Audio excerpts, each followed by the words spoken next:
ระดับ4 5 6 7 8 9 10เลยเดี๋ยวทดสอบเลย ไปนั่งด้วยไม่ใช่หรอไม่มาที่ยุบ ระดับ4 3 4 5 6ระดับ4 5 6 7 9 10ขอได้ไหมขอได้ไหมไปออกไปกินนิดเนาะไปสาขาโรงเรียนที่ผมกับนิดเพิ่งเงี้ยก่อนละเพิ่งหน่อย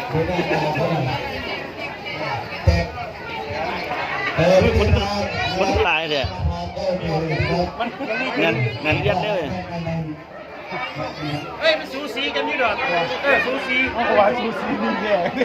ตัดเตรียมมวยไปเนาะ เพราะว่าร้านไส้เขาเป็นผู้ใหญ่เห็นนะ ร้านไทยกับผู้ใหญ่ มันสูสีมวยตีกันได้อยู่เฮ้ยเรื่องเนี่ยเข้าเลยเรื่องเนี่ยครับเรื่องเนี่ยตุนครับบัดนี้สัญญากันเจ้าบ่าวเจ้าสาว ตรงไหนกัน 2,999 บาทท่องเนี่ยท่องสังกัดเด้อบัดนี้ก็เจ้าบ่าวกับที่เสวนเจ้าสาวส่วนหนึ่งก็เจ้าแหวนก็ท่องกับเพื่อนร่วมกันเรียบร้อยแล้วพิธีรับแม่เฒ่าก็เตรียมชนะเด้อเพราะว่าลูกเขยมาสู้แล้วบางนี้เตรียมหาแนวมาห่อด้วยเงินทองผู้จะเอาครับขึ้นเด้อเพราะว่าทุกชิ้นทุกอย่างเด้อตามเมากันตกลงกันกันมาตามนัดตามหมายแล้วพี่น้องก็ดีใจเนาะผมก็ดีใจแล้วลูกน้ำหลานด้วยกันตะกี้พยานแล้วเจ้าบ่าวกับที่สวมเงินที่เจ้าสาวหรือรับกันแบบไหนแล้วเป็นผู้เจ้าเด้อเดี๋ยวมันมันสิสวมไปสวมมาเนี่ยของผู้ชายเนี่ยเหมือนพวกใหญ่ของผู้หญิงกับพวกน้อยจะทำการลูกหลานพายลูกเรื่องความวิสัยก่อนต้องหลายคนต้องไม่พายเป็นตะกี้พยานต้องพายพายกันพายท้องดีเลย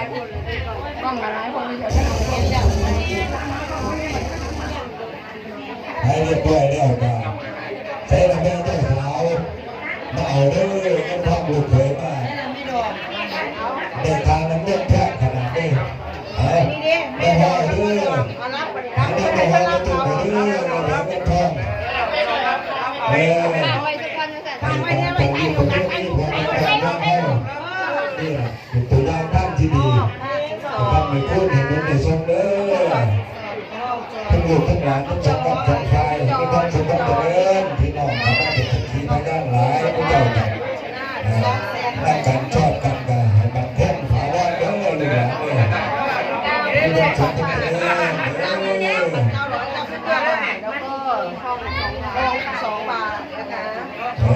ท่านการท่านการสิที่รักสองเจ้าสาวแล้วลูก แบกรักเริ่มนะครับแม่แบกเอาห้องไปเช็คไปดีๆแล้วแม่รักคนนี้เอาเงินมา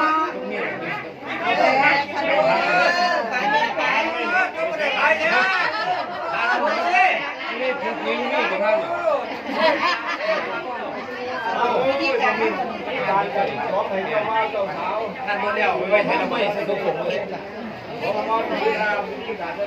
เอาสวมแล้วก็สอนแบนแล้วก็ละสวมแบนคนก่อนเวลาจะเข้าหอดบุตรโอ้ยจะเป็นเวรหอช้าๆนะลูกเอามันของดีใช่เอาสวมที่นี่สวมพี่จอนสวมให้น้องเขาก่อนเอาช้าๆนะร้านเลยเต้นน้องเต้นเลยไม่ถ่ายกันหน่อยไม่ขั้วไปทานไหม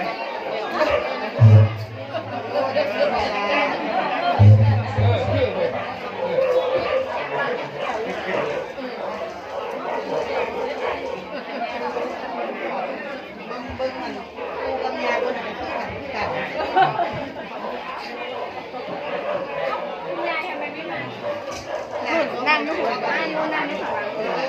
หัวเด้อแบบหัวเด้อหัวเป็นน้าสาวสวยคนดีเจ้าบ่าว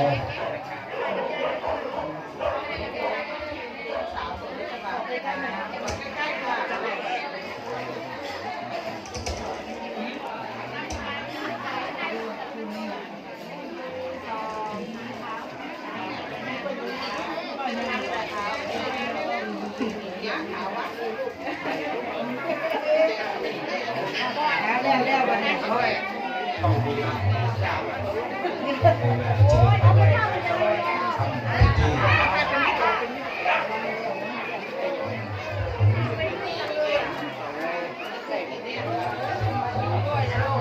พี่นอนนั่นแหละ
บรรลุมีเกิดบัง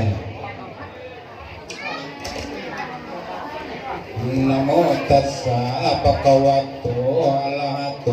สัมมาสัมพุทธัสสะนะโมตัสสะภะคะวะโตอะระหะโตสัมมาสัมพุทธัสสะ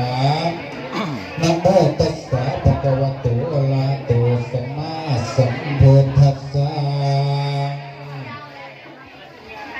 สมันตาจักรวาลิสุอัคคลาจันตุเทวตาสัทธัมมังมุนิราชสะจุนตุสักขโมฆะตาสักเขกาเมจรูปเปกินิสิกลาตเตจังตาลิเควิมาเนทีเปละเทจักขะเมตะลวนะหังคะเนเทหะวัตถุมิเกเตโอมาจยันตุเทวาชลาชลาวิสเมยคาพันพันธานาคาติทันตาสันติเกยังมณิวัตลวัจนังสาทาวเมสุนันตุธรรมสวนาคโลยังมนันตาธรรมสวนาคโลยังมนันตาธร โลอายัมพาทันตาเฮ้ยว่าสาธุสาธุสาธุมือนี้มงคลแด่มหาเลิกมามงคลวันกินดองสลองโสดระวางนายสุทธิพงศ์กับนางนนทนาเพิ่นรักพี่ใจมันใจสัมพันธ์ใจกันกันเป็นเจียบขาวองค์เทว่าเพิ่นได้จับจองนาวดึงเข้าหากันคือว่ามือนี้นั่นเป็นมือวันเสาร์สวัสดีกิตติลาโพนโมพุทธายะมือนี้เป็นวันมงคลของเจ้าทั้งสองสละโสดออกข้างเงื่อนให้พากันทำเพียรสากนักบ้างเบาบ้างกระตุกอภัยให้แก่กันให้ได้เป็นผัวทอเนี่ยพายสุขสบายดำเนินจงเกิดแก่เจ้าทั้งสองเป็นคู่คู่ถูกต้องตามจริตประเพณีก็ได้เป็นผัวผีเนี่ยหาเพราะไม่ต้องปูยาตาให้แขกบ้านเมืองทั้งหลายมาเป็นสักขีพยาน